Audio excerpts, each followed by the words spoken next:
to Supreme Court March Madness. Charles is going to go ahead and start us off with the constitutional region. So in the constitutional powers and principles region, we have McCulloch versus Maryland coming in seated number 1. And we decided this was due to the decision saying that the state of Maryland should not impose a tax on the national bank.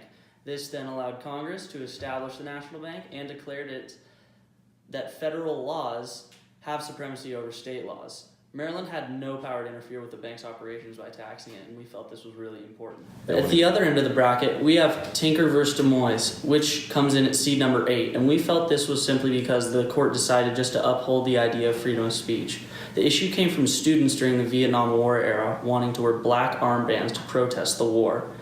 The Supreme Court decided that they should be allowed to protest in this manner and that the school cannot take away this right. Since the case only upheld already known laws, it didn't make much of a difference and therefore is ranked in the 8th seed. A close match that could occur, or possibly an upset, is between the Dred Scott versus Stanford case and Korematsu versus the United States. Due to the fact that Korematsu was a much more recent case, we decided they will upset Dred Scott. There has been lots of conflict around this, though, because the Supreme Court ruled it constitutional to keep the Japanese in internment camps during World War II, which is very similar to the result of the Dred Scott case, in which the Supreme Court ruled that African Americans weren't citizens of the United States. We believe, however, Korematsu will win and complete an upset due to its current importance and possible importance in the future, also due to the fact that much of its dealings were based off of the Dred Scott case, which came prior. Back to you, Alec. Thanks, Charlie. Right now we have the Bill of Rights region. Ranked first, we have New York Times versus the United States. This case is very important because it allows for the press to become the watchdog of the presidency that is today. Ranked number 8, we have Schneck versus the United States. This case limits free speech during times of crisis when there is clear and present danger. This is already evident as the courts have ruled in the past that civil rights can be trumped with clear and present danger. A close matchup is New York Times versus Sullivan and Texas versus Johnson. Both of these cases are very important and have similar precedents. For an upset, we have Lemon versus Heller. These cases are very different, but we think that Lemon might pull through and take the W. And also we have Gideon versus Gitlow. Gitlow is really important, but Gideon has sets important precedents that might have been overlooked in the past. In the civil rights and privacy region, we got Roe v. Wade ranked at number 1. Roe v. Wade has been a dominating force this season as it has had a huge impact on our society, giving women the right to terminate their pregnancy through abortion. This has been a really controversial case, sparking lots of attention from the public, and is still a very relevant case today. In the 8th seed, we have the case Bakke versus the Regents of the University of California. This team had great potential to be a top-tier team this season because it addressed the very controversial topic of affirmative action. Sadly, they fell into the last seed of their division after an ambiguous ruling by the court upholding affirmative action with a very weak decision of a 4-4-1 split.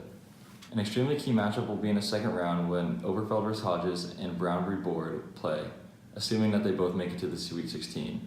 These two cases are very impactful, but in today's society, Oberfeld vs. Hodges is more of a hot topic, allowing them to squeeze by Brown v. Board in the second round.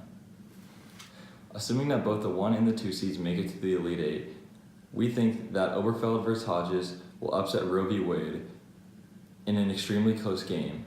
LGBTQ rights are a very important topic today and are at the front of the public's policy agenda. This makes Oberfeld vs. Hodges our choice for the team that will represent this division in the Final Four. Thanks, Jake. So now we have the political process region. Here for number 1, we have Citizens United versus the FEC. This is a really important case as it completely changes the climate that political candidates today face off in. It creates super PACs, which allow for nearly unlimited fundraising for these candidates. And on the other hand, at spot 8, we have Shelby County versus Holder. This case deals with voting rights, which has been addressed multiple times in the past, and we feel is a little bit redundant. There aren't really any upsets in this region that I am going to predict, but some close matchups are going to be Citizens United versus Miranda. I believe Citizens United will make it on and move on to the Final Four.